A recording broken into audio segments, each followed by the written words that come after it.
ప్రగతి channel ప్రేక్షకులకు స్వాగతం. మనం లోక్ నాయక్ జయప్రకాష్ నారాయణ్కి సంబంధించిన విషయాలను గురించి తెలుసుకుంటున్నాం కదా. ఈరోజు ఎపిసోడ్లో మరికొన్ని విషయాలను తెలుసుకుందాం. పరివర్తనానికి పెద్దపెట్టున సాగే ప్రయత్నం. ఇది ద్విముఖమైన ఉద్యమం.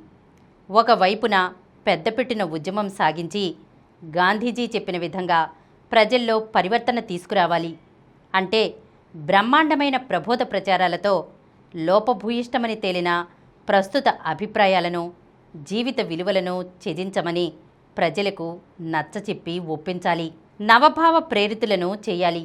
ఈ విధంగా భావాల్లో విప్లవం అంకురిస్తుంది.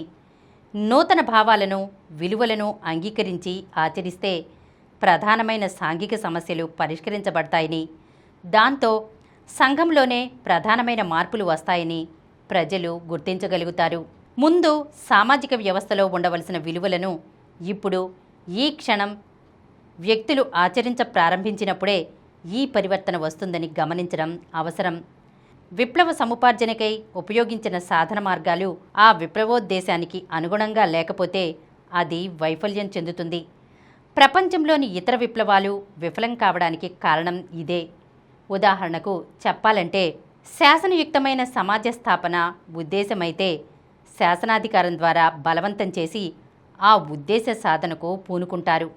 సౌభ్రాతృత్వ స్థాపన ఆశయమైతే వర్గ సంరక్షణ పేరిట భ్రాతృహత్యకాండను కొనసాగిస్తారు. సమాజంలో అన్ని కార్యాలకు ప్రేరణ ఇస్తున్న స్వార్థపరతను తొలగించేటందుకు సమాజంలోని కొన్ని వర్గాల స్వార్థాన్ని ఊతగా తీసుకుని పనిచేస్తారు. సర్వోదయ పద్ధతి విప్లవంలో ఆశయం, దాని సాధన మార్గాలు ఒకటే.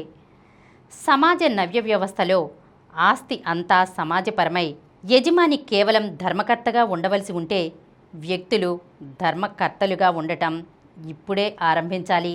ఈ కొత్త భావాలను, విలువలను ఆచరించడం కష్టం కాబట్టి సాధారణ ప్రజలు కూడా సులభంగా, క్రమక్రమంగా పాల్గొని లక్ష్యాన్ని చేరుకునే విధంగా ఉద్యమంలో వివిధ దశలు నిర్ణయించారు.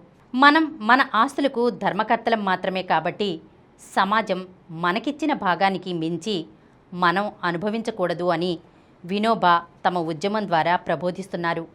అంటే ధర్మకర్తలుగా జీవించి మనకున్న ఆస్తిని ఇతరులతో పంచుకోమని చెబుతున్నారు. ఈ రోజుల్లో ఇలాంటి మార్గం తొక్కడం చాలా కష్టం. అందుకని ముందు తన ఆస్తిలో కొంత భాగాన్ని మాత్రమే ఇతరులకు ఇవ్వమని వినోబా అంటున్నారు. ఆ మాత్రం కూడా ఒక వ్యక్తి ఏకైకంగా చేయాలంటే కష్టమే. చుట్టూ అవినీతి ఉంటే నీతివంతంగా జీవించడం చాలా కష్టం. అందుకోసం ఎంతో కృషి, నైతిక శక్తి కావాలి. కానీ చుట్టూ అందరూ అలాంటి ప్రయత్నం చేస్తున్నప్పుడు అతి బలహీనులు కూడా ధైర్యం వహించి ముందుకు అడుగు వేయగలుగుతారు. కాబట్టి ఈ భావ పరివర్తన వ్యక్తిలో తీసుకురావాలని యత్నించినప్పటికీ జనసామాన్యమందరికీ పరివర్తింపచేయడమే దీని ఉద్దేశం. జనావళి అంతటినీ ఈ ఉద్యమం స్పందించి కదిలిస్తుంది. గ్రామాల్లో నివసించే ప్రజలలో తమ వ్యవహారాలను తామే నిర్వహించుకుని నూతన భావాలు, విలువల ఆధారంగా పరస్పరం సహకారం చేసుకుని కొత్త సంస్థలను, నూతన సాంఘిక జీవన విధానాన్ని సృష్టించుకొనగలిగేటందుకు ఒక కార్యప్రణాళికను ఇచ్చి అమలు జరపడం ఈ ఉద్యమం రెండవ కార్యక్రమం. ఉదాహరణకు, భూసేకరణోద్యమంతో పాటు స్వంత వినియోగం కోసం, స్థానిక వినియోగం కోసం వస్తూత్పత్తి కార్యక్రమం కూడా ఉంటుంది. ఈ విధంగా భూదానం, సంపత్తి దానం, గ్రామదానం ద్వారా భావాల్లో విప్లవ ప్రయత్నం జరుగుతుంది. ఇది మానసికంగా రావలసిన పరివర్తన, బాహ్యంగా రావలసిన విప్లవం. భూమిపై సమిష్టి యాజమాన్యం, గ్రామ స్వపరిపాలనల ద్వారా వస్తుంది. ఈ విధంగా విప్లవ సమగ్ర స్వరూపం ప్రత్యక్షమవుతుంది. హింసా పద్ధతిని లేక శాసనం ద్వారా సాధించిన విప్లవానికి పూర్తిగా భిన్నమైన విప్లవ కార్యక్రమం ఇది.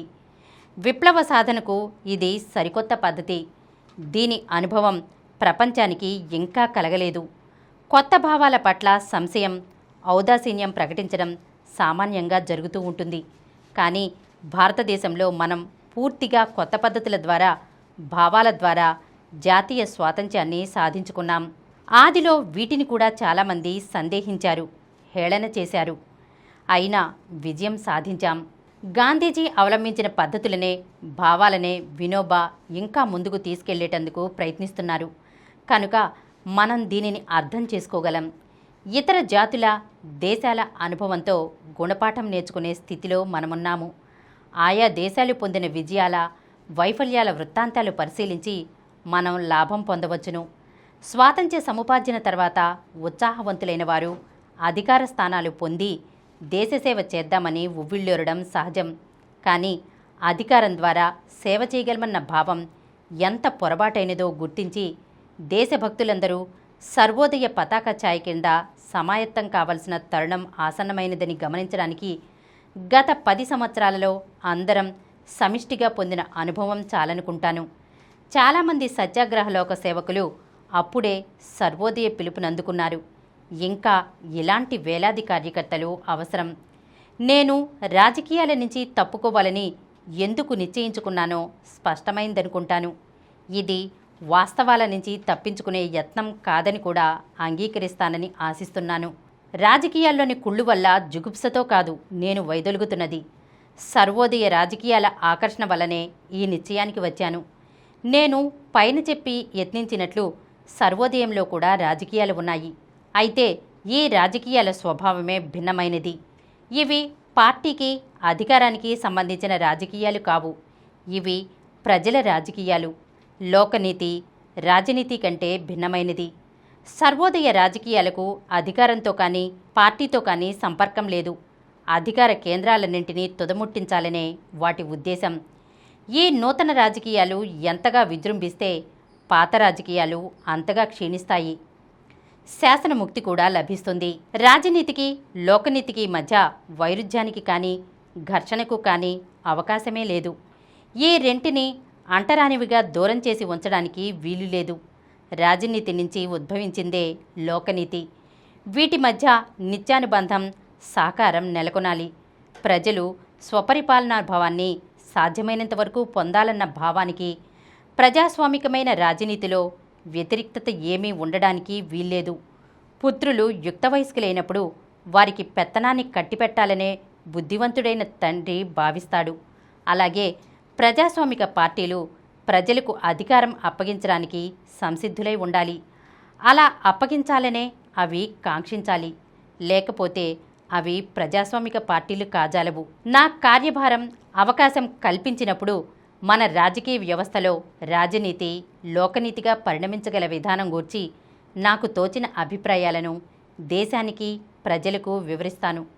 మరొక విషయాన్ని కూడా నేను చెప్పాలి.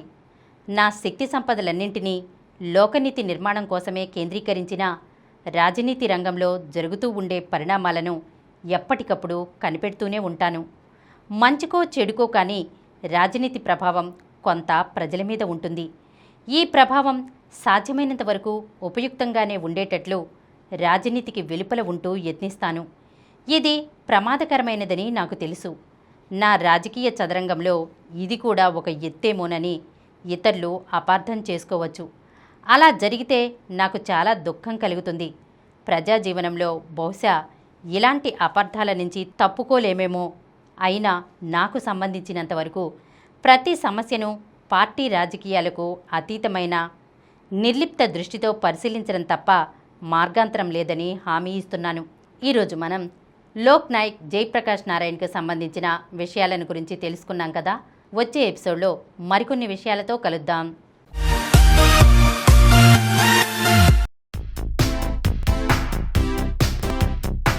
ఈ కార్యక్రమం మీకు ఎంతో నచ్చింది కదా. ఇటువంటి మరిన్ని వీడియోల కోసం అనతి కాలంలోనే 21 కోట్ల వ్యూస్ సాధించిన సమరం ఛానల్ సమర్పించు సమరం ప్రగతి ఛానల్కు సబ్స్క్రైబ్ చేయండి, లైక్ చేయండి, మీ ఫ్రెండ్స్కి షేర్ చేయండి. అలాగే ప్రక్కనున్న గంట సింబల్ని ప్రెస్ చేయడం మర్చిపోకండి.